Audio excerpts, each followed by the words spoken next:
कभी वो atom bomb की बात करते हैं, कभी वो हाइड्रोजन बम की बात करते हैं। कांग्रेस के राज में भी हुआ है। आपकी आदरणीय दादी श्रीमती इंदिरा गांधी का तो इलेक्शन ही इलाहाबाद हाई कोर्ट के JML सिन्हा ने इसी आधार पर रद्द कर दिया था। वो क्या था? वो एटम बम था, नाइट्रोजन बम था या हाइड्रोजन बम था? अगर किसी का गलत वोट बन गया तो उसमें प्रक्रिया है, बकायदा चुनाव आयोग समय देता है।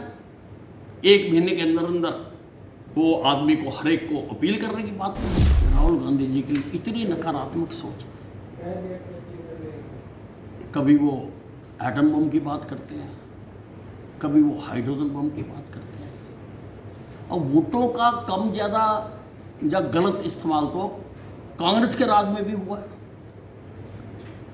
आपकी आदरणीय दादी श्रीमती इंदिरा गांधी का तो इलेक्शन ही जो था वो इलाहाबाद हाई कोर्ट के JML सिन्हा ने इसी आधार पर रद्द कर दिया था। वो क्या था? वो एटम बम था, नाइट्रोजन बम था या हाइड्रोजन बम था? हमने तो कभी नहीं कहा।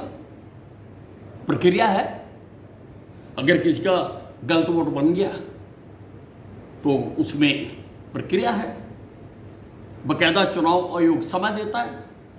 1 महीने के अंदर अंदर वो आदमी को, हर एक को अपील करने की बात करता है। और श्रीमान राहुल गांधी जी, अब तो चुनाव आयोग हर पार्टी के, पंजीकृत पार्टी के जिला अध्यक्ष को अधिकार देता है कि वो हर बूथ के लिए चुनाव आयोग की गतिविधियों को नज़र रखने के लिए अपने BLA बना सकते हैं। अगर चुनाव आयोग दोषी है तो फिर आपके BLA भी दोषी है। सब बाढ़ के हालात बने हुए हैं, तो अब अंबाला में किस तरह के हालात है? क्योंकि वहाँ से मरकंडा नदी, शाहबाद वगैरह सारी चीज़ बहती है, तो क्या हालात हैं? अंबाला में कुल मिला के ठीक ही रहा है। कुछ ऐसे घर थे जिन्होंने बांध के अंदर घर बना दिए, वहाँ पर पानी जरूर आया और वहाँ पर भी मैंने जाके उन सबको पूर्व सूचना दी, खुद मैंने सूचना दी, अनाउंसमेंट करवाई।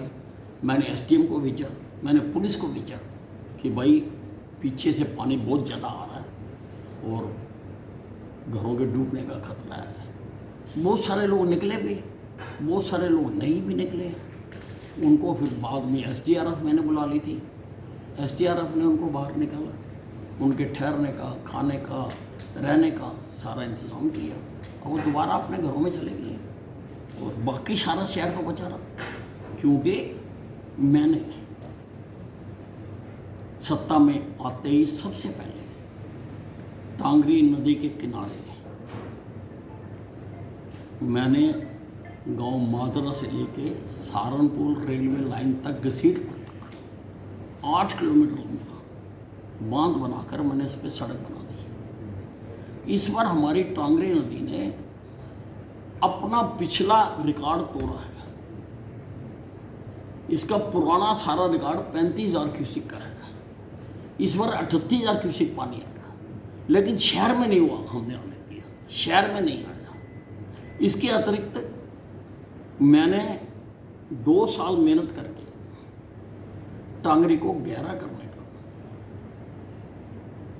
मंजूर कराया और ग्रीन ट्रिब्यूनल तक केस किया और NH और प्रदेश सरकार के बीच में एक MOU हुआ।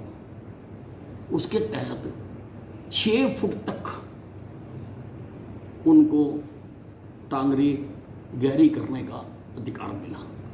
उन्होंने काम शुरू किया ही था, बीच में कुछ लोगों ने व्यवधान डाल दिया कि हम खोदने नहीं देंगे। इस कारण से वो डिले हो गया। नहीं तो अगर वो अपना काम पूरा कर लेते हैं तो शायद अंदर जो टांगरी के अंदर घर बना रखा है वो भी डूबने से बच जाते। लेकिन कुछ राजनीतिक पार्टियों के लोगों ने जाके वो खुदाई रुकवा दी। लगभग 1 महीना खराब हो गया। तो अब फिर बरसातें आ गई। बरसातों में तो खुदाई का काम हो नहीं सकता, लेकिन अब बरसातों के बाद हम वो खुदाई कराएंगे और उसके बाद मुझे लगता है कि अम्बाला में बाढ़ नहीं आएगी। वैसे भी मैंने अम्बाला में बाढ़ को रोकने के लिए काफ़ी काम किया। इसके 2 नाले हैं, मेषनगर ड्रेन है, गुड़गुड़िया नाला है, जो कच्चे थे मैंने वो कंक्रीट के बनवा दिए। और मैंने पानी निकासी के लिए भी 2 पंप हाउस लगाए, 200-200 क्यूसेक के। एक बबियाल के पास लगाया और एक घसीटपुर के पास लगाया। जब मैं एमएलए बना वहाँ 50 क्यूसेक की एक मोटर थी, मैंने 200-200 क्यूसेक के लगा दिए, जनरेटर लगा दिए, हॉट लाइन लगा दी वहाँ पर। और शहर में भी मैंने सारी जगह पर स्ट्रॉन्ग वाटर पाइपलाइन डलवा दी ताकि पानी आए। पानी आने से तो मैं नहीं रोक सकता, वो तो ऊपर वाले कर सकते, पर आए और निकल जाए, यही है। और वो हमने किया है। और टांगरी को भी कई जगह पे आगे जाके, अब किस कारण से हुआ, उसकी चौड़ाई बिल्कुल कम हो गई थी और पानी निकलता नहीं था। हमेशा पानी निकासी के लिए डाउन स्ट्रीम इलाज करना पड़ता है। अगर डाउन स्ट्रीम ही जगह नहीं है तो वो भी इस बार हमने काम किया। आगे से शाहपुर के पास टांगरी को चौड़ा किया है और वो प्रशासन ने इजाज़त दी हुई है, उसके लिए माइनिंग वालों ने इजाज़त दी हुई है कि उसको चौड़ा कर दो। और हमारी कोशिश है और आगे तक हम इसको चौड़ा कर दें ताकि पानी अगर आए, जितने क्यूसेक पानी आता है, अगर 38,000 क्यूसेक आया है तो उतने क्यूसेक की जगह तो बनानी पड़ेगी, नहीं तो उछल के बाहर आएगा वो। तो हम कर रहे हैं, इसलिए काफ़ी ठीक रहा है। जिस तरह से लगातार बारिश हो रही है, पूरी तरह से प्रदेश में तैयार हैं आप, क्योंकि बाढ़ के हालात ना बने पंजाब में? देखिए, आप मेरी बात सुनिए। मुख्यमंत्री जी ने अपना बाहर का दौरा रद्द कर दिया। आप कंसर्न देखिए कि कितना कंसर्न है। विदेशी दौरा रद्द कर दिया, सारे प्रशासन की छुट्टियां रद्द कर दी, किसी को भी अपना हेडक्वार्टर छोड़ने के लिए मना कर दिया। और भी जहाँ जहाँ पर राहत सामग्री है वो पहुँचाई जा रही है। वो हमारे मुख्यमंत्री जी, तो हरियाणा की तो बात अलग है, पंजाब के मुख्यमंत्री को भी पत्र लिखा कि हमारे लायक जो काम है हम वो करेंगे। ये जो आपदा होती है ना, इसमें दुश्मन भी साथ मिलकर खड़े हो जाते हैं और आपदा निकल जाती है। इसलिए हमारी सरकार इसको भी है। ठीक है।